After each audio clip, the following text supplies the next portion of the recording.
হায়দারে কাররার নাকি আপনার আল্লাহ পাক জানিয়ে দেয় আলী হযরত আলীর মাধ্যমে একটা বড় ভুলকে আল্লাহ পাক বাঁচিয়ে নেবেন।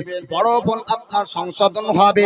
আপনার নবী পাকের সাহাবী আলী শেরে খোদা আপনার মুশকিলে কুশা হায়দারে কাররার তিনি আপনার বললেন ফজরের নামাজ সমাপ্ত হলো, আপনার বলছেন বাড়ি একটা পার্শ্বে বাড়ি দেখা যায়, এই বাড়িতে সারা রাত্রি ধরে একজন যুবকের সঙ্গে আর একজন রমণীর সঙ্গে আল্লাহর একজন বান্দির সঙ্গে সারা রাত্রি ধরে ঝামেলা হয়। ঝামেলার কারণ বুঝতে পারলাম না। আল্লাহর বান্দিকে ডাক দেওয়া হোক এবং যুবককে আপনার ডাক দেওয়া হোক।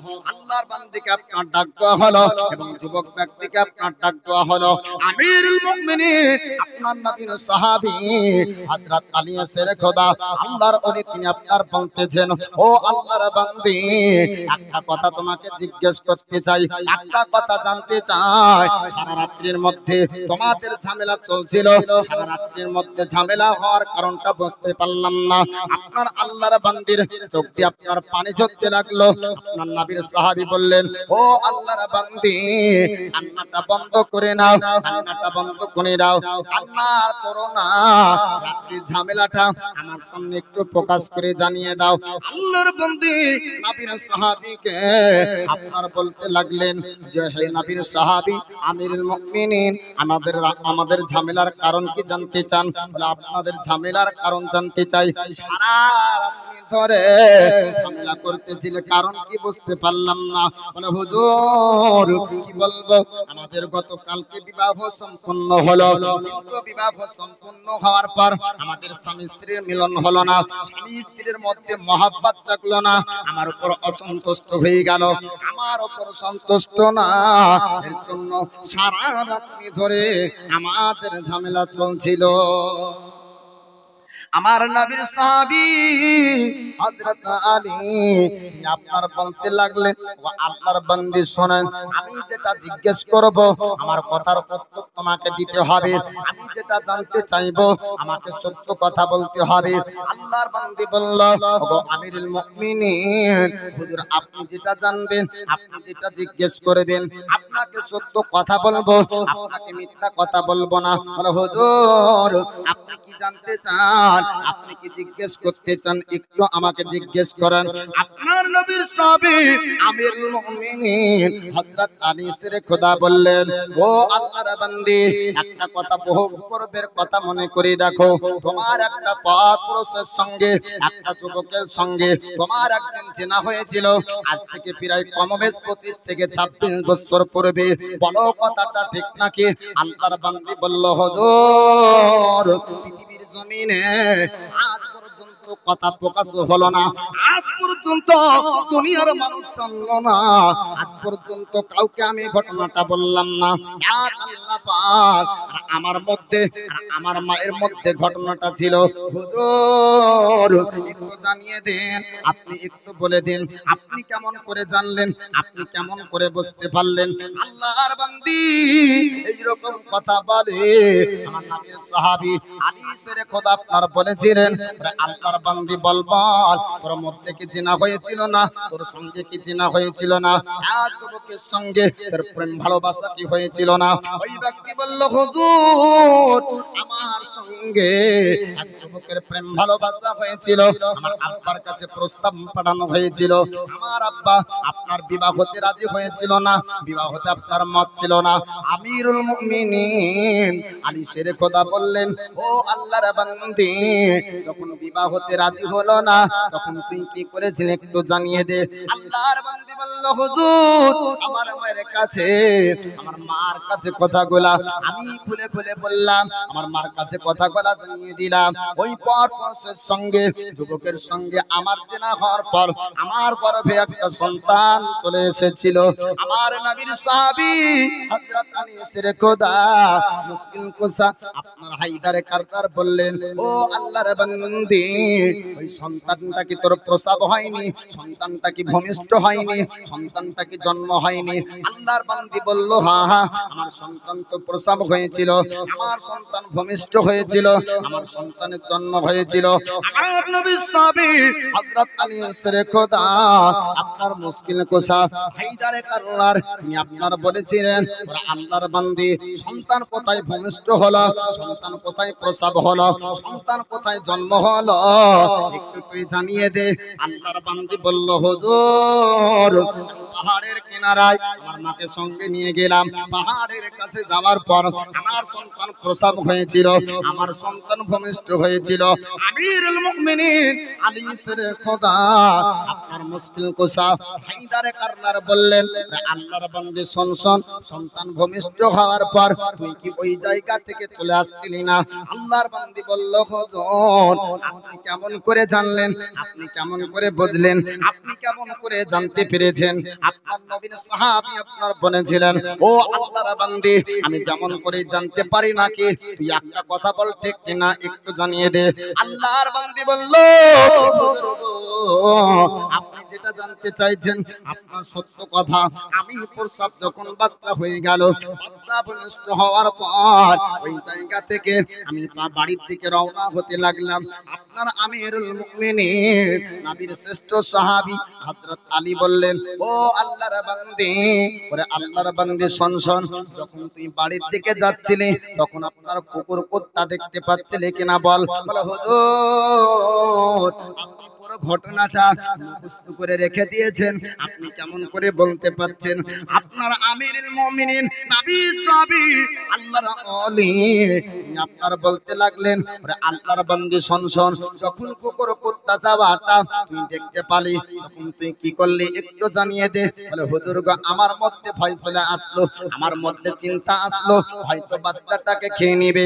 বাচ্চাটাকে বাঁচানোর জন্য আমি একটা পাথর উঠালাম, আমি পাথরটাকে মারলাম, আর পাথরটা মারার পরে আপনার কুকুরটা পালিয়ে গেল।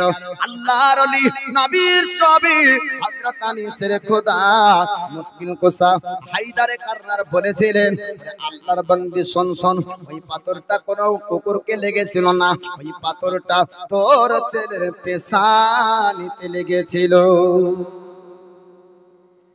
আলী শের খোদা বলছেন, ওই পাথরটা কোনো বাচ্চা, ওই কোনো ছেলের আপনার কোনো কুকুরের গায়ে লেগেছিল না, বরং তোর ছেলের পেশানিতে ওই পাথরটা লেগেছিল। বলে, হুজুর হ্যাঁ। তখন তুই কি করলি?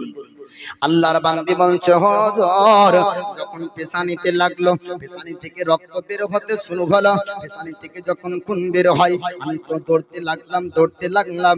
যাবার পরে বাচ্চার কাছে আমি ছুটে চলে গেলাম। যাবার পরে ওই বাচ্চাকে উঠালাম এবং তার পেশানিতে আমি পটি করে দিলাম, তার পেশানিতে আমি ব্যান্ডেজ করে দিলাম, তার পেশানিতে আমি একটা কাপড় বেঁধে দিলাম, রক্তটা বন্ধ হয়ে গেল। আপনার আমিরুল মুমিনিন হযরত আলী শের খোদা মুশকিল কুশা হায়দারে কাররার তিনি আপনার বললেন, ওরে আল্লাহর বান্দী শোন শোন, তুই কি ওই জায়গা থেকে বাড়ির দিকে রওনা হয়েছিস? বলে, হুজুর না না, আমি বাড়ির দিকে যাইনি, আমি ওখান থেকে কি করলাম অন্য জায়গায় চলে গিয়েছিলাম। আমার আব্বার উপর রাগ করে আব্বার প্রতি ঘৃণা চলে আসলো, আব্বার প্রতি রাগ চলে আসলো। বলে, হুজুর আমি বাড়ি গেলাম না, কেননা আব্বা যে আমার সম্পর্ক মেনে নেয়নি, আমি আব্বার বাড়িতে আর যাব না, অন্য গ্রামে চলে গিয়েছিলাম।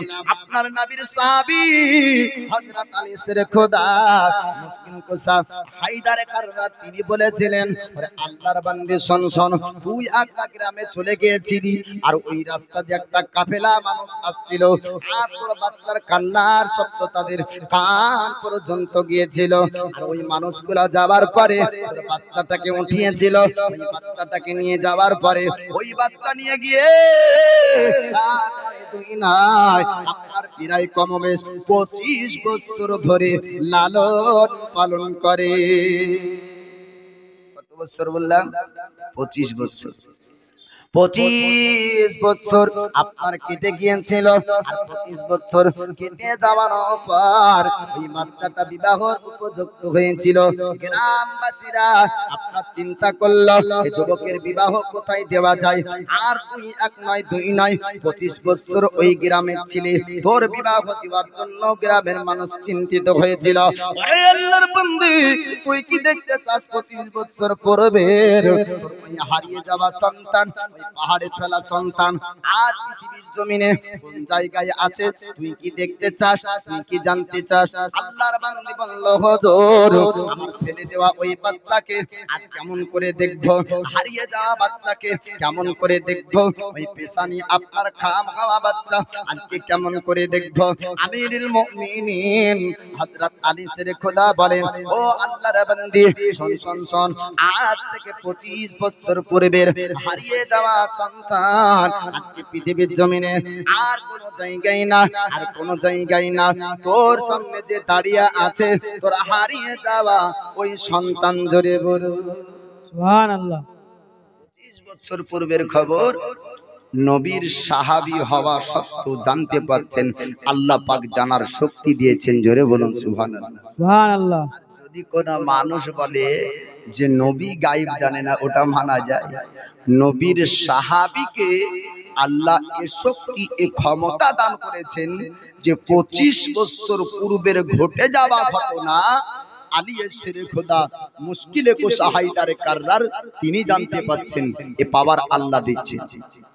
আল্লাহর বান্দীকে আমিরুল মুমিনিন হযরত আলী জিজ্ঞাসা করেন যে, হে আল্লাহর বান্দী, তোর সামনে যেটা স্বামী রূপে সেজে আছে এটা আদৌ তোর স্বামী না? গ্রামবাসী না বুঝে, গ্রামবাসী বুঝতে পারেনি, জানতে পারেনি, তাই বলে তোদের মধ্যে বিবাহ দিয়েছে।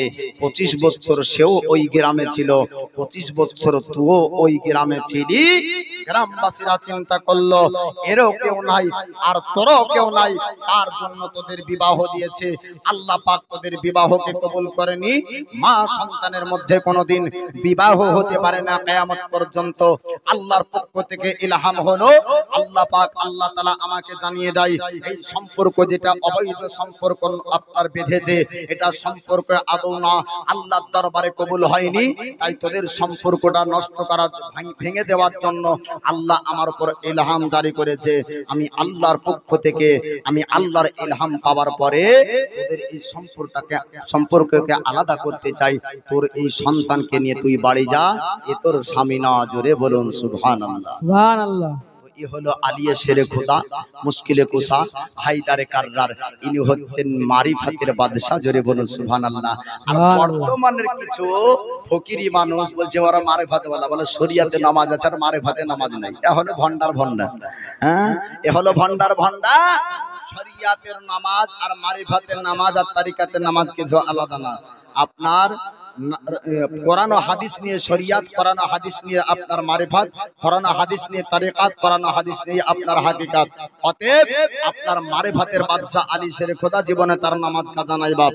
তো আলী শেরে খোদা মুশকিলে কুশা হায়দারে কাররারের সন্তান সাজ্জাদনা আপনার ইমামে হোসাইন হকের জন্য আপনার কারবালার জীবনে, আপনার কারবালার ময়দানে জীবনকে কুরবান করেছিলেন। আপনার ওই ঘটনাটা শোনাবো। সাজ্জাদনা ইমামে হোসাইন তিনি বাল্যকালে ছোট্ট অবস্থাতে তিনি রাসূল পাক সাল্লাল্লাহু তাআলা আলাইহি ওয়াসাল্লামের কাঁধে মোবারকে যখন চেপে যেতেন, সাজ্জাদনা ইমামে হোসাইনের জন্য আমার রাসূল পাক সাজদা পর্যন্ত লম্বা করে দিতেন। জোরে বলুন সুবহানাল্লাহ সুবহানাল্লাহ। নবী পাক বলেন, ওয়া হুসাইনু মিন্নি ওয়া আনা মিনাল হুসাইন, আমি হইতে হুসাইন, হুসাইন হইতে আমি। অর্থাৎ যে হুসাইনকে ভালোবাসলো সে যেন আমাকেই ভালোবাসলো। এবার আপনার হক আর বাতিল, এই ইয়াজিদ পক্ষের যারা ব্যক্তি ছিল তারা সবাই অন্য ধর্মের ব্যক্তি না, তারাও কালেমার প্রতি বিশ্বাসী ব্যক্তি। তারাও আপনার নিজেকে দাবি করত মুসলমান। নামাজকে ইনকার ওয়াস্বীকার তারা করত না, রোজাকে ইনকার ওয়াস্বীকার তারা করত না, হজ যাকাতকে ইনকার ওয়াস্বীকার তারা করত না। কেবলমাত্র হকের জন্য যুদ্ধ হয়েছিল। হকের মধ্যে ছিল আপনার সাজ্জাদনা ইমামে হোসাইন আর আপনার ইয়াজিদ ভুল ভাবে আপনার বায়াত প্রচার করতে চেয়েছিল। মানুষ আপনার কুফাবাসী সাজ্জাদনা ইমামে হোসাইনের বায়াত 40,000 ব্যক্তি বায়াত গ্রহণ করার পরে টাকায় বিক্রি হয়ে গিয়ে আপনার ৭২ জন ব্যক্তি শহীদ হয়েছিল। আজ অর্থতে টাকা সম্পদে মানুষকে নষ্ট করে। আজ কারবালার একটু ওয়াকিয়া একটু ঘটনা আপনাদেরকে শোনাবো, তাতেই আপনারা বুঝতে পারবেন। পিছনকার মানুষ একটু সামনে আসেন, মহাব্বতে একবার রাসূলুল্লাহ দরুদ শরীফ পাঠ করেন। আল্লাহুম্মা সাল্লি আলা সাইয়্যিদিনা মাওলানা মুহাম্মদ আলি সাইয়্যিদিনা মাওলানা মুহাম্মদ সাল্লি আলা মুহাম্মাদিন সাল্লি আলা মুহাম্মাদ हरदम ज़बां से निकालो पाक नबी मोहम्मद, हरदम ज़बां से निकालो মোহাম্মদ সাল্লাল্লাহু তাআলা আলাইহি ওয়াসাল্লাম। সাইয়্যিদনা ইমামে হোসাইন কারবালার জমিনে শাহাদাত বরণ করবে। এটা রাসূল পাক সাল্লাল্লাহু তাআলা আলাইহি ওয়াসাল্লাম তিনি ইমামে হোসাইনের যখন জন্ম হয় তখনই নবী পাক জানতেন। সাইয়্যিদনা ইমামে হোসাইনের জীবনী, কারবালার জীবনী অনেক লম্বা জীবনী বাপ। আমার মতন অধম গুনাহগার ওয়েস আমি 3 রাত্রি এই কারবালার জীবনী করেছি। সংক্ষিপ্ত করে একটি ওয়াকিয়া আপনাদেরকে শোনাবো। ইমামে হোসাইনের জন্ম হলো আল্লাহর পক্ষ থেকে ফারিস্তাকে পাঠিয়ে দিলেন মহান আল্লাহ পাক। আল্লাহর ফারিস্তা পৃথিবীর জমিনে আসলেন। আসার পরে বলছেন, ইয়া রাসূলুল্লাহ, ইয়া হাবিবাল্লাহ, নবী গো, আপনি যাকে নিয়ে আদর করছেন, যাকে নিয়ে আপনি আরাম করছেন, এই সাইয়্যিদনা ইমাম হোসাইনকে কারবালার জমিনে শাহাদাত বরণ করতে হবে। আপনি যদি চান ওই জায়গার মাটি আপনাকে দেখাবো। হাদিস শরীফের মধ্যে আছে, নবী পাকের কাছে এক মুঠ মাটি আনা হলো, ওই জায়গার যেই জায়গাতে ইমামে হোসাইন আপনার শাহাদাত বরণ করেছেন, ওই মাটি রাসূল পাক দেখলেন। নবী পাকের আপনার চোখ মোবারক দিয়ে পানি ঝরতে লাগলো। উম্মে সালমা জিজ্ঞেস করলেন, ইয়া রাসূলুল্লাহ, নবী গো, আপনার চোখ দিয়ে পানি কেন ঝরে? বলে, উম্মে সালমা শোনো, এই মাটি যেদিন লাল হবে আমার হোসাইন সেদিন কারবালার জমিনে আপনার শাহাদাত বরণ করবে। সাইয়্যিদনা ইমামে হোসাইন যখন কারবালাতে শহীদ হন, আলিয়া শেরে খোদা ছিলেন না, ফাতিমাতা জাহরা ছিলেন না, আপনার ইমামে হাসান ছিলেন না, এবং রাসূল পাক জাহিরি জিন্দেগিতে আপনার ছিলেন না। ইমামে হোসাইন কারবালাতে যাবেন। মদিনা শরীফে ইমামে হোসাইন আছেন।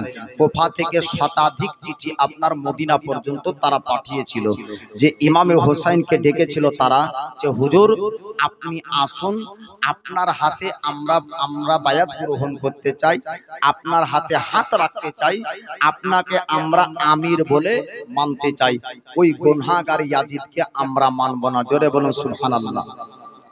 আপনার কুফাবাসীরা এক নয় দুই নয় কমবেশ আপনার শতাধিক চিঠি আপনার কুফার জমিন থেকে মদিনা শরীফ আপনার পাঠিয়েছিল। আপনার মদিনা শরীফে চিঠি আপনার গিয়েছিল। এক নয় দুই নয় আপনার শতাধিক চিঠি পাওয়ার পর আপনার ইমাম হোসেন বললেন, এবার কুফাবাসীদের ডাকে আমাকে মদিনা থেকে কুফার জমিনে যেতে হবে। আমি যদি কুফার জমিনে না যাই তবে কুফাবাসীরা ওই ফাসিকের হাতে আপনার বায়াত গ্রহণ করে নিবে, ইয়াজিদের গোমরার হাতে আপনার বায়াত গ্রহণ করবে, আর গোমরাহি আপনার ভুল পথে তাদেরকে চালাবে। এর তাই আমি হোসাইন, আমাকে আপনার হতে হবে। সাইয়্যিদনা ইমাম হোসাইন আপনার এই কথা যখন বললেন, আহলে বায়াতের মধ্যে আপনার ইমাম হোসাইন বললেন এই কথা, আমাকে কুফার জমিন যেতে হবে, আমাকে কুফার ময়দানে আপনার যেতে হবে। শতাধিক চিঠির পর আপনার মদিনা থেকে আপনার ইমাম হোসেন রওনা হন নাই। আপনার কুফাবাসীরা কাফেলা বের করে আপনার পায়ে হেঁটে মদিনা পর্যন্ত রওনা হয়ে যায়। মদিনায় আপনার যাবার পর ইমাম হোসেনকে বলেছিলেন, হুজুর আপনি যদি মদিনা থেকে আপনার কুফা না যান, মানুষ গোমরা হয়ে যাবে, মানুষ পথভ্রষ্ট হয়ে যাবে, মানুষ আপনার গুনাহে লিপ্ত হয়ে যাবে। হুজুর আপনাকে কুফার জমিন যেতে হবে, আপনাকে কুফার জমিন যেতে হবে, মানুষকে আপনার বায়াত করতে হবে। ওই সময়তে আপনার সাইয়্যিদনা ইমাম হোসাইন আপনার যাবার যখন সিদ্ধান্ত নিলেন, আপনার ওই সময় আপনার ইমাম মুসলিম বললেন ভাইজান আপনি খবরদার খবরদার মদিনার জমিন থেকে কোফায় যাবেন না। ওই কোফাবাসীর কথা আপনি বিশ্বাস করবেন না, কোফাবাসীর কথা আপনি বিশ্বাস করবেন না। কোফাবাসীরা আপনাকে ধোঁকা দিয়ে আপনার ডাকতে পারে যে আপনার কোফাবাসী ধোঁকা দিয়ে আপনার আপা আনিসের খোদাকে মসজিদের ভিতর আপনার কষ্ট দিয়েছিল, মসজিদের ভিতর আঘাত করেছিল, মসজিদের ভিতর আপনার মেরেছিল। ওই কোফাবাসীর কথা আপনি খবরদার বিশ্বাস করবেন না, আপনি খবরদার মানবেন না। ও হুজুর আপনাকে মদিনার জমিন থেকে আমরা কোফা যেতে দেব না। আপনার ইমাম হোসেন বললেন ও ইমাম মুসলিম আমি যদি কোফার জমিন না যাই ওই কোফাবাসীরা গোমরাহির হাতে বায়াত গ্রহণ করবে আর তাই আমাকে হতে হবে। অতএব আমি মদিনার জমিন থেকে আমি কোফার জমিন যাব। বলুন সুবহানাল্লাহ। ইমাম মুসলিম বললেন হুজুর আপনি কেন যাবেন? আপনার পক্ষ থেকে আমি সর্বপ্রথম আপনার কোফার জমিন যাব, আর কোফার জমিন গিয়ে আপনার পক্ষ থেকে বায়াত প্রচার করব। বায়াত যদি মানুষ প্রচার মেনে নাই, বায়াত যদি আপনার গ্রহণ করে নাই, আপনার হাতে হাত যদি রেখে দেয়, আপনার মুসলমান যদি হয়ে যায়, হুজুর আপনাকে আমি একটা চিঠি লিখব। আমার চিঠি পাওয়ার পরে আপনি মদিনা থেকে রওনা হবে। আমার চিঠি না পাওয়া পর্যন্ত আপনি মদিনার জমিন থেকে খবরদার আপনি বের হবেন না। এবার আপনার ইমাম মুসলিম বললেন এবার মদিনার জমিন থেকে ইমাম মুসলিম আপনার আসবে। ইমাম মুসলিমের সঙ্গে আপনার দুইজন সন্তান মোহাম্মদ আর ইব্রাহিম আপনার রওনা হয়ে যায়। কোফার জমিন আপনার পর্যন্ত পৌঁছে গেল। কোফার জমিনে এসে আপনার মানুষকে বলতে লাগলো নবী বংশের ব্যক্তি নবী নওয়াসা আপনার হোসেনের বায়াত কি আপনি গ্রহণ করতে চান? আপনারা কি হোসেনের বায়াত গ্রহণ করতে চান? আপনার কোফাবাসী আর আপনার বলেছিল আমরা যোগ্য না হোসেনের বায়াত গ্রহণ করার জন্য, আমরা কোফাবাসী অপেক্ষা করতেছি। এক দুই করে আপনার প্রায় কমবেশ 40,000 আপনার বায়াত গ্রহণ করলেন। জোরে বলো 40,000 ইমাম হোসেনের বায়াত গ্রহণ করে। আপনার 40,000 বায়াত গ্রহণ করা ব্যক্তিরা আপনার বললেন হোসেনকে একটা চিঠি লিখতে হবে, হোসেন যেন কোফার জমিনে আসে, মদিনা থেকে যেন রওনা হয়ে যায়। আপনার ইমাম মুসলিম চিঠি লিখলেন হুজুর চিন্তা করবেন না, হুজুর টেনশন করবেন না, আপনি মদিনা থেকে রওনা হন, আপনি কোফার জমিনে আসেন। কোফাবাসীরা আপনাকে ধোঁকা দিতে চাইনি, কোফাবাসী আপনাকে ধোঁকা দিতে চাইনি। সত্যি হুজুর আপনার হাতে তারা বায়াত গ্রহণ করতে চেয়েছে। হুজুর আপনি যদি আসেন পুরো কুফাবাসীরা আপনার হাতে বায়াত গ্রহণ করে নেবে। আমি ইমাম মুসলিম এক নয় দুই নয় হুজুর আমি 40,000 ব্যক্তিকে আপনার বায়াত গ্রহণ করিয়েছি। আপনি না আসতেই 40,000 পর্যন্ত বায়াত গ্রহণ করে নিয়েছে। হুজুর আপনি আসলে কুফায় আর কেউ বাকি থাকবে না। জোরে বলুন সুবহানাল্লাহ। 40,000 ব্যক্তি বায়াত গ্রহণ করে নিল। এবার ইমাম মুসলিমের এই বায়াত প্রচার করার খবর এই কুফা থেকে চলে গেল ইয়াজিদের কাছে। ইয়াজিদ দেখলো যাকে গভর্নরের দায়িত্ব দেওয়া হয়েছে উপস্থিত থাকা সত্ত্বেও যদি মদিনা থেকে এসে একজন ব্যক্তি ইমাম হোসেনের বায়াত করে দেয় তাহলে একে আর গভর্নর রাখবো না। গভর্নর পরিবর্তন করে আপনার ইবনে জিয়াদকে দায়িত্ব দেওয়া হলো কুফার গভর্নর করে। কুফার দায়িত্ব দিয়ে ইয়াজিদ পেঠে দিল যাও ইমাম মুসলিমকে গ্রেফতার করো, আর ইমাম মুসলিমের দ্বারাতে যে প্রচার হচ্ছে প্রচারটাকে আপনার বন্ধ করে দাও। আপনার আজিলের কথা মোতাবেক আপনার চলে আসলো ইবনে জিয়াদ আপনার গভর্নর হয়ে গেল। গভর্নর পরিবর্তন হয়ে যায়। আপনার কুফাতে আসার পরে ইমাম মুসলিমকে আপনার ধরা হলো। ইমাম মুসলিমকে জিজ্ঞেস করে ও ইমাম মুসলিম শোনো শোনো মদিনার বুক থেকে তুমি কিসের জন্য এসেছো? মানে আমি মদিনার বুক থেকে কুফার জমিনে এসেছি আপনার ইমাম হোসেনের বায়াত প্রচার করার জন্য। ইমাম হোসেনের পক্ষ থেকে আমি কুফা কুফাবাসীকে আমি বোঝানোর জন্য এসেছি। ইবনে জিয়াদ গভর্নর বলল, ওগো ইমাম মুসলিম শোনো শোনো, খবরদার খবরদার, এই কুফার মধ্যে ইমাম হোসাইনের বায়াত আপনার প্রচার হবে না। ইমাম হোসেনের বায়াত প্রচার করা বন্ধ করতে হবে। ইমাম মুসলিম বলেছিলেন বায়াত প্রচার বন্ধ হবে না, বায়াত প্রচার আপনার জারি থাকবে। আপনার ইবনে জিয়াদ বলল, ও ইমাম মুসলিম শুনে নাও, আমি তোমার সঙ্গে গুফতাগু করলাম, তোমার সঙ্গে আলোচনা করলাম। আমার আলোচনা যদি তুমি না মেনে নাও, তোমার উপর আক্রমণ হবে, তোমার উপর অত্যাচার হবে। আপনার এইরকম বারবার করে যখন বলা হলো, ইমাম মুসলিম একই কথার উপর আপনার অটল থাকলেন। অনেক লম্বা চওড়া ঘটনা। আপনার শেষ বেলাতে ইমাম মুসলিম আপনার নত স্বীকার করেন না। শেষবারের মধ্যে আপনার ইমাম মুসলিমকে কারাগারে আপনার বন্দী করা হলো। ইমাম মুসলিম চিন্তায় পড়ে গেলেন। আপনার মদিনার বুক থেকে আপনার সাইয়্যিদুনা হোসাইন রওনা হয়ে গিয়েছে, কুফার জমিন পৌঁছে যাবে। কুফাবাসীতে আপনার কুফাবাসীকে বোঝানোর জন্য আসছে। আর কুফায় যদি চলে আসে, ইবনে জিয়াদ তো আপনার তাকেও গ্রেফতার করবে, তার উপর আক্রমণ করবে। ইমাম মুসলিম আবার পুনরায় আপনার চিঠি লিখলেন। চিঠির মধ্যে লেখা ছিল, হুজুর আপনি মদিনা থেকে বের হবেন না, কুফাবাসীতে আপনার কুফার মধ্যে আর আসবেন না। বলে, হুজুর কুফার পরিস্থিতি আপনার নষ্ট হয়ে গিয়েছে, আর কুফার পরিস্থিতি ভালো নাই। আপনার গভর্নর পরিবর্তন হয়েছে, ইবনে জিয়াদ গভর্নর আপনার কুফার মধ্যে অত্যাচার জারি করে দিয়েছে। বলে, হুজুর আপনি মদিনা শরীফ থেকে আর আপনার বের হয়ে আপনি রওনা হবেন না। এই চিঠিটা আপনার মদিনা পর্যন্ত আর আপনার পৌঁছালো না। ইবনে জিয়াদ গভর্নরের আপনার এক সেনাবাহিনীর হাতে আপনার পড়ে গেল। আর চিঠি পাওয়ার পর ওই চিঠিটা নিয়ে ইবনে জিয়াদ গভর্নর পর্যন্ত পৌঁছে যায়। গভর্নর দেখার পরে আপনার চিন্তায় পড়ে গেল, এই চিঠিটা যদি মদিনা পর্যন্ত চলে যায়, আর হোসাইন আপনার কুফার জমিনে আসবে না, আর হোসাইন আসবে না। তাই চিঠিটা আপনার যেতে দেওয়া হলো না। আপনার ইমাম মুসলিমকে বলল, এই কারাগার থেকে, জেলখানা থেকেও তুমি চুরি করে চিঠি মদিনা পর্যন্ত পাঠানোর চেষ্টা করছো, আর তোমাকে কারাগারে রাখা যাবে না, আর জেলখানাতে তোমাকে আপনার রাখা যাবে না। ইমাম মুসলিমকে আপনার শহীদ করে দিয়েছিল। ইমাম মুসলিম হকের জন্য শাহাদাত বরণ করে। আজিজানে মুহতারাম, এই ইসলামের জন্য বহু জীবন কোরবান করেছে।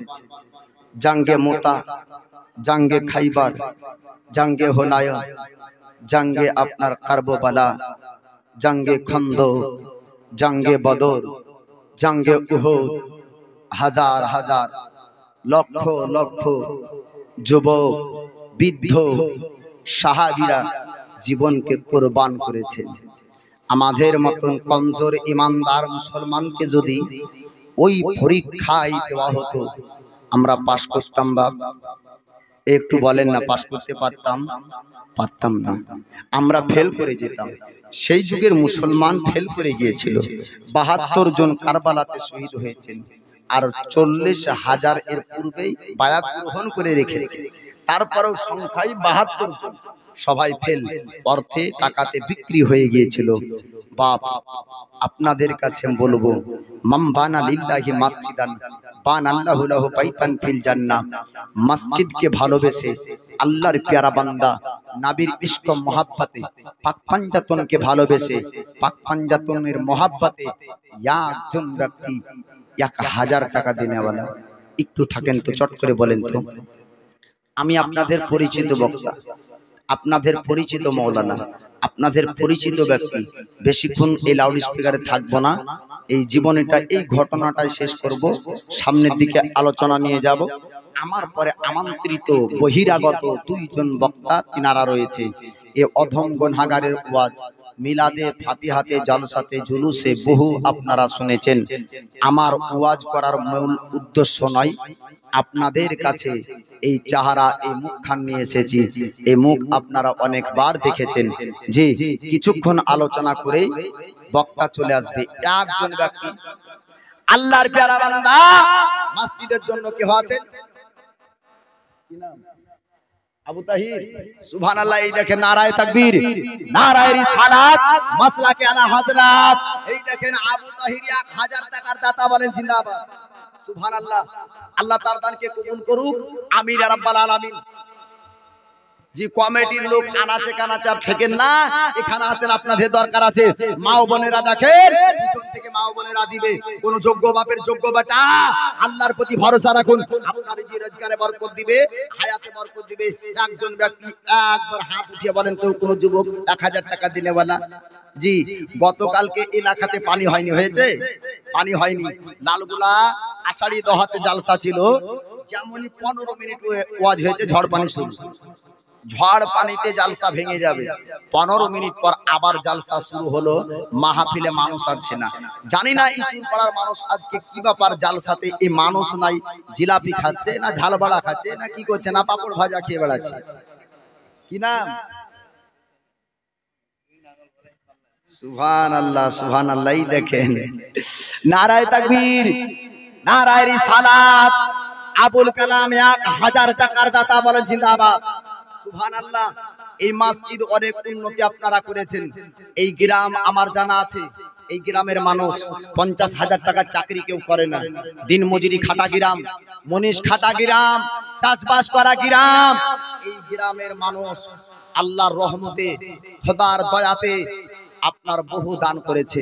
অনেক পয়সা, অনেক অর্থ দিয়ে গ্রামের সুন্দর প্রতিষ্ঠান তৈরি করেছে। এই গ্রাম দেখে আর এই মসজিদকে দেখলে পার্শ্ববর্তী এলাকার মানুষ প্রশংসা করে, বলেন সুবহানাল্লাহ। যে এই রকম গ্রামে এরকম মসজিদ এরা নির্মাণ করেছে। তো পিছন থেকে ডানে বাম থেকে কেউ হবে না। 5 জন মা আমার 500 টাকা করে একটু চটচট করে পাঠিয়েন তো।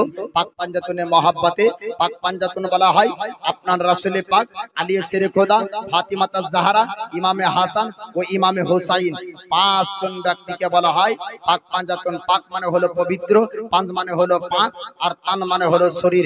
5 জনের শরীরকে বলা হয় আপনার পবিত্র শরীর। জোরে বলুন সুবহানাল্লাহ। 5 জন মা আমার একটু নামটা লিখিয়ে দিবেন অথবা আপনার টাকাটা পাঠিয়ে দিবেন। আলোচনাটা আমি সামনে নিয়ে যাই, আলোচনা আপনার নষ্ট করব না, একটু মনোযোগ সহকারে শুনবেন। মাইক্রোফোনের আওয়াজ বাজার পর্যন্ত যাচ্ছে, মাইক্রোফোনের আওয়াজ দোকান পর্যন্ত যাচ্ছে, মাইক্রোফোনের আওয়াজ রোড পর্যন্ত যাচ্ছে।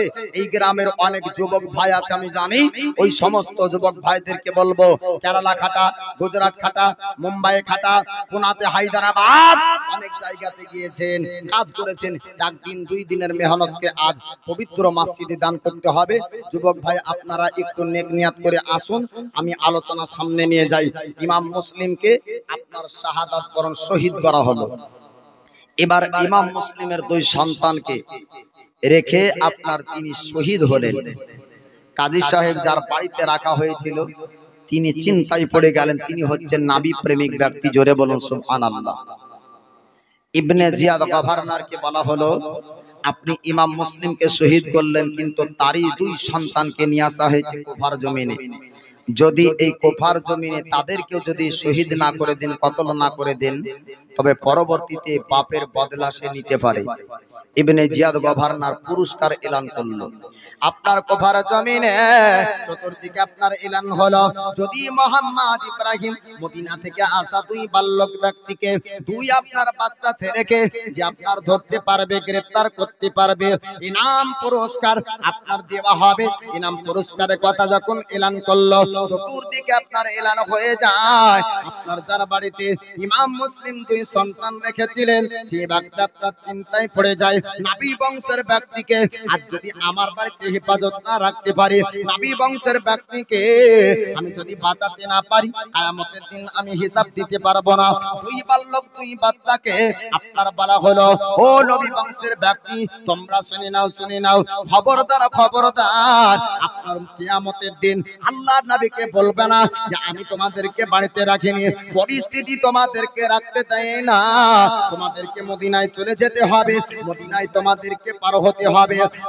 নবী বংশের আহলে বায়াতের ব্যক্তিরা, আমাকে মদিনায় পাঠানোর জন্য আমি একটা ব্যবস্থা করে দিব।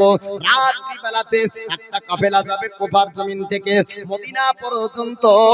ওই মানুষদের সঙ্গে তোমাদেরকে চলে যেতে হবে। আপনার রাত্রি বেলাতে দুই বাচ্চা ছেলেকে আপনার পাঠিয়ে দেওয়া হলো। সারা রাত চলতে চলতে রাত আপনার অতিবাহিত হয়ে গেল, দিন আপনার শুরু হয়ে যাবে, আপনার দিন শুরু হয়ে যাবে, কিন্তু কুফার জমিন পার হলো না। আবার দিন আপনার শুরু হয়ে যায়, আপনার দিন শুরু হয়ে গেল, সারা দিন আপনার চলতে থাকলো। চলতে চলতে চলতে আস্তে আস্তে যখন ভোগ আপনার পিপাসা লেগেছে, পিপাসায় চটপট করে দুই বাচ্চার মধ্যে বলাবলি হয়। এক ভাই আপনার আরেক ভাইকে বলতেছে, ভাই হালকম শুকিয়ে যায়, কেমন করে পার হব?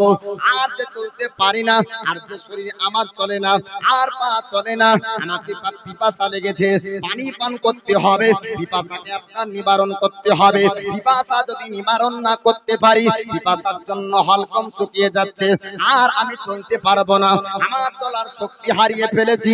আপনার ভাই ভাইয়ের মধ্যে কথাবার্তা চললো, দুই ভাইয়ের মধ্যে কথা হচ্ছে। আপনার একটা গর্তের মধ্যে লুকিয়ে গেল, পাহাড়ের গর্তের মধ্যে আপনার ঢুকিয়ে যায়। আপনার রৌদ্রের তাপ পাহাড়ের উপর পড়লো, পাহাড় পর্যন্ত গরম হয়ে গিয়েছে। ভাই ছোট ভাই বড় ভাইকে বলে, ওগো ভাই দেখো জিহ্বা পর্যন্ত শুকিয়ে যায়, হালকম পর্যন্ত শুকিয়ে গিয়েছে, পানি যদি না পান করতে পাই আর মনে হয় জীবন বাঁচবে না, আর মনে হয় বাঁচতে পারবো না, আর মনে হয় বাঁচা যাবে না।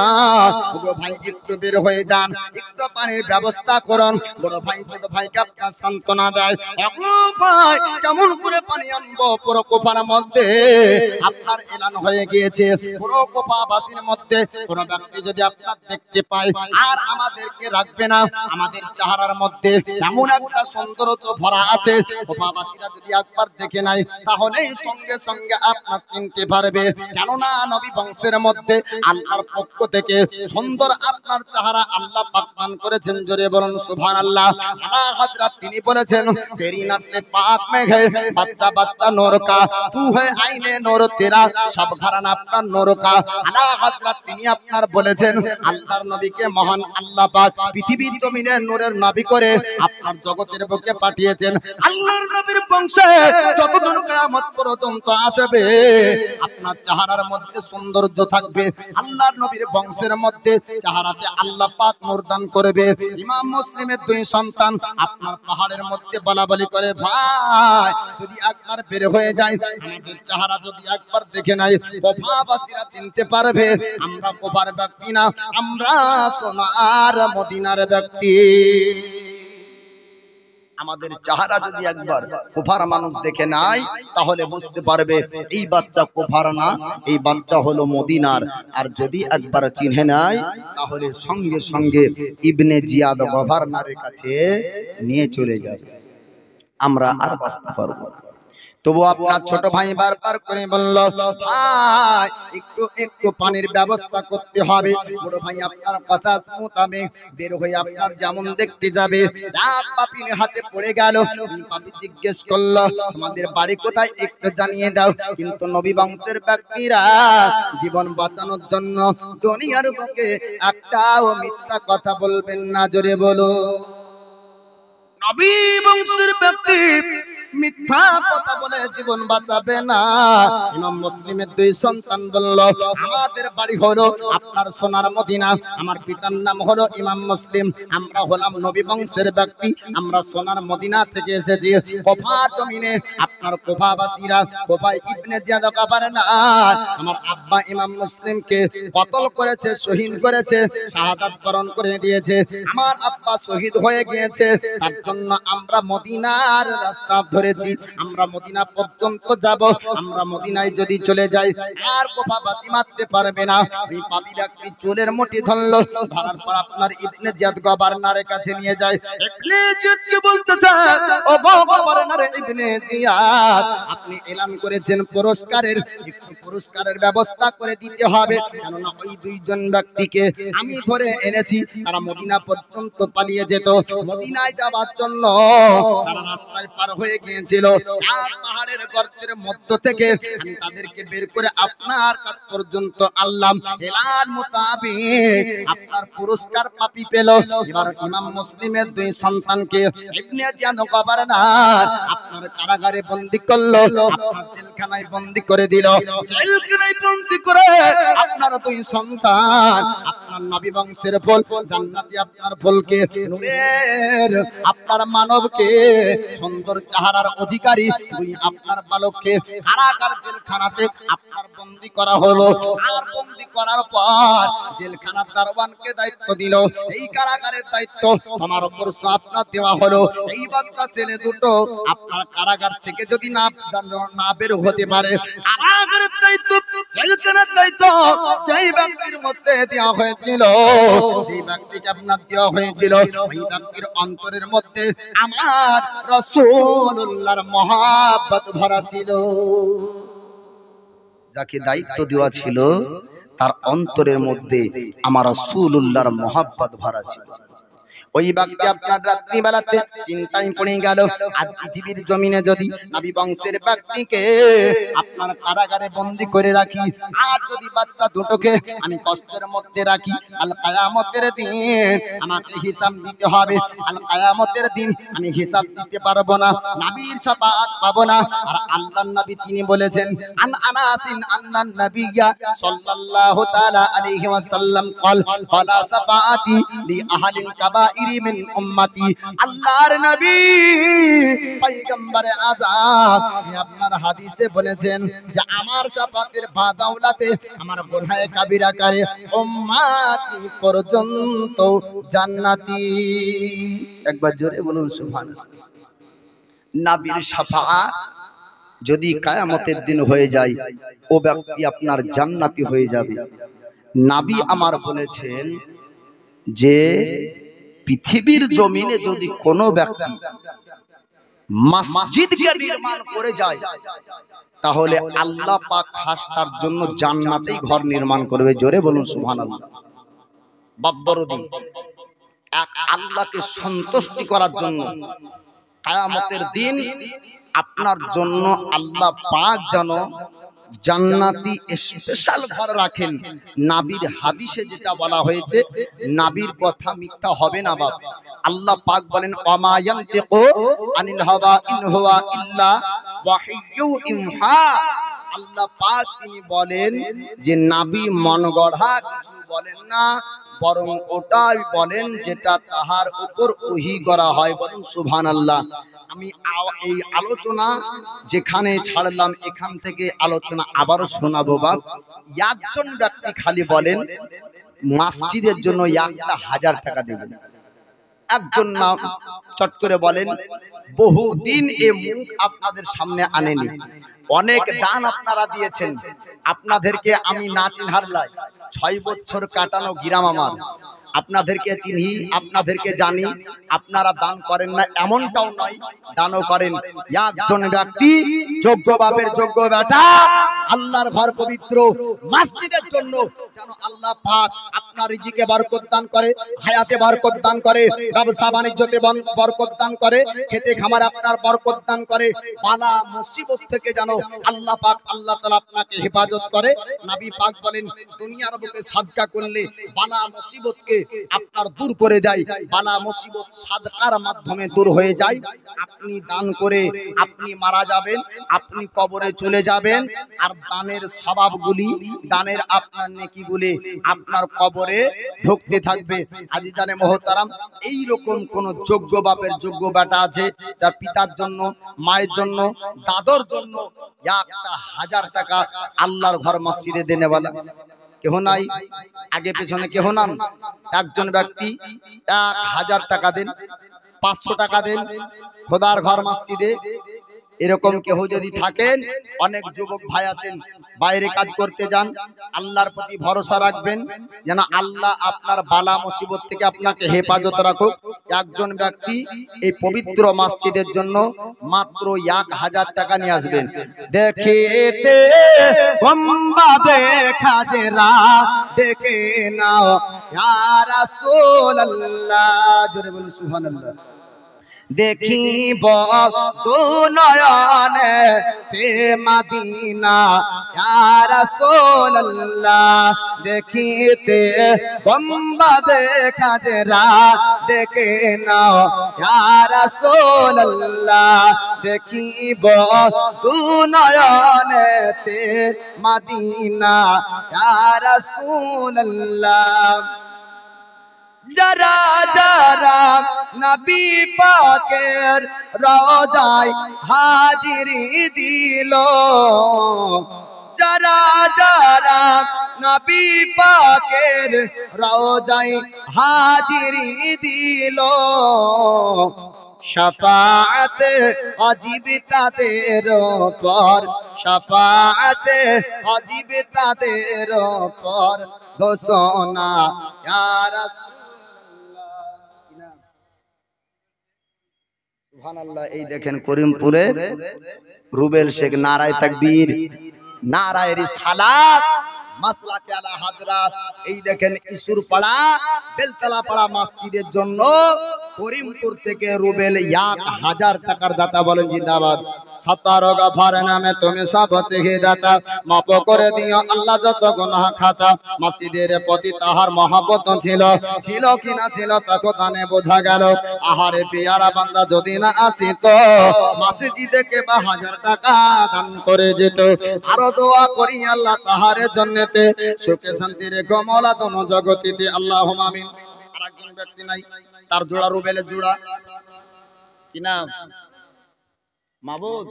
এই দেখেন আব্দুল মাবুদ 200 টাকা, আল্লাহ তাআলাকে কবুল করুক, আমিন ইয়া রাব্বাল আলামিন। এইরকম নাই রুবেলের জোড়া অনেকজন ব্যক্তি আছেন, তরুণ যুবক যদি থাকেন 500 টাকা 1000 টাকা একটু চটচট করে নিয়ে আসেন। আলোচনা আপনার লম্বা, আপনার আলোচনা আগিয়ে নিয়ে যাব। যেখান থেকে আলোচনা শুনলেন এরপর থেকে আপনারা শুনতে পাবেন, আপনার কারবালার সংক্ষিপ্ত জীবনে আপনাদেরকে শোনাবো। একটু চটচট করে আসেন যুবক ভাই আমার। আল্লাহর পেয়ারা, আপনার আল্লাহর পেয়ারা বান্দা যদি থাকেন, আল্লাহর ঘর পবিত্র মসজিদের জন্য একজন যুবক, ইসুরপাড়া বেলতলা পাড়ার অনেক যুবক ভাই আছেন, অনেক যুবক ব্যক্তি আছেন, আপনার 1000 টাকা দান করেন, আল্লাহ আপনার রিজি রোজগারে বরকত দিবে, বালা মুসিবত দূর করবে। সুবহানাল্লাহ। একটু চটচট করে আসেন। মা বোনেদের দিকে কিছু লোক যাবেন, কমিটির পক্ষ থেকে 2-1টা লোক যান। মা বোনেরা আপনারা অনেক দান করেছেন, আর লক্ষ্যের ভাড়ের আজকে উন্নতি হয়েছে। লক্ষ্যের ভাড় ছিল 500 টাকা, এখন লক্ষ্যের ভাড় হলো 1000 টাকা। অতএব আপনারা 500 করে দিয়েছেন, 1 মাসেরই 1000 টাকা মসজিদে দেন না। 11 মাস আপনি খাইয়েন, 1 মাসের টাকা আপনি দিয়েন। লক্ষ্যের ভাড়া আমি পাচ্ছি, আমি 1 মাসের টাকা মসজিদে দান করব। তাহলে আপনি পাচ্ছেন লক্ষ্যের ভাড়া, মানে তার মালিক হয়ে গেলেন আপনি। আমাকে যদি কেউ 1 টাকা দেয় তো ওই 1 টাকার মালিক আমি। যেহেতু লক্ষ্মীর ভাড়ের টাকা আপনি পাচ্ছেন, আপনাকে দিচ্ছে, আপনি তার মালিক হয়ে গেলেন। আপনি ও টাকা নিজে খরচ করতে পারেন অথবা দান করতে পারেন। অতএব মা বোনেরা আপনারা 500 টাকা হোক 1000 টাকা হোক একটু চট করে নামটা আপনার লিখে দেন। আলোচনা আমি লম্বা আপনার আগিয়ে নিয়ে যাব। এবার সৈয়দনা ইমামে হোসাইনের পক্ষ থেকে বায়াত প্রচার করার জন্য ইমাম মুসলিম গিয়েছিলেন, তিনি শহীদ হলেন। তিনার 2 বাচ্চাকে ধরে আপনার ইবনে জিয়াদ গভর্নরের কাছে নিয়ে যাওয়া হলো, জেলখানা কারাগারে বন্দী করা হলো। কারাগারের আপনার দায়িত্ব যাকে দেওয়া হয়েছে, আপনার জেলখানা দারোয়ানকে বলা হলো যে এই বাচ্চা দুটো যেন না বের হয়ে যায়। আপনার সেই ব্যক্তি ছিল নাবির দেওয়ানা, নাবির মহাব্বত তার অন্তরের মধ্যে ছিল। সে চিন্তায় পড়ে গেল, আজ নাবি বংশের ব্যক্তিকে যদি আজ পৃথিবীর জমিনের জেলখানাতে বন্দী করে কষ্ট দিই, কাল কিয়ামতের দিন নবী আমাদের দিক থেকে মুখ ফিরিয়ে নেবে, আমরা নবীর শাফাআত পাবো না, নবী আমাদের জন্য আপনার সুপারিশ করবে না। আল্লাহর নবী আল্লাহর নবীর মহব্বত তার অন্তরের মধ্যে আপনার ভরা ছিল। ওই ব্যক্তি আপনার চিন্তায় পড়ে গেল, ওই ব্যক্তি আপনার ভাবতে লাগলো আর পৃথিবীর জমিনে আর যদি তাদেরকে কষ্ট দিই তাহলে কাল কিয়ামতের দিন আমরা নবীর শাফাআত পাবো না, নবী আমাদের সুপারিশ করবে না। কিন্তু আমি এই পৃথিবীর জমিনে বাচ্চাদেরকে কষ্ট দিব না। জেলখানার দরওয়াজ আপনার গেট খুলে দিল, আপনার দুই বাচ্চাকে বলল যাও তোমরা সোনার মদিনা, তোমাদেরকে যাওয়ার জন্য আমি ছেড়ে দিলাম, তোমরা গিয়ে আপনার মদিনায় পৌঁছে যাবে। কিন্তু আপনার কথা তোমরা শুনে নাও, কিয়ামতের দিন আপনার মানুষকে যখন তোলা হবে আমার নামটা একটু তোমরা মুখস্থ করে নাও, আমার চেহারাটা ভালো করে দেখে নাও, আমাকে একটু ভালো করে তোমরা চিনে নাও। ওই দিন কিয়ামতের দিন নবীর কাছে আমার নামটা একটু রাখবে, আমার শাফাত সুপারিশ জানো আমার রাসূলুল্লাহ করে। জোরে বলুন সুবহানাল্লাহ। আমি জানি তোমাদেরকে ছাড়ার জন্য আপনার ইবনে জিয়াদ গভর্নর আমাকে কষ্ট দিবে, ইবনে জিয়াদ গভর্নর আমার উপর অত্যাচার করবে, এমনকি আমার জীবনটা পর্যন্ত চলে যেতে পারে। নবী বংশের ব্যক্তি ওগো তুই বাল্লক মোহাম্মদ ইব্রাহিম, তোমরা মদিনা পর্যন্ত পৌঁছে যাবে, মদিনা পর্যন্ত চলে যাবে, এই রাস্তা তোমরা ধরে নাও। আপনার রাত্রি বেলায় ছেড়ে দেওয়া হলো, রাত আপনার পার হয়ে যায়।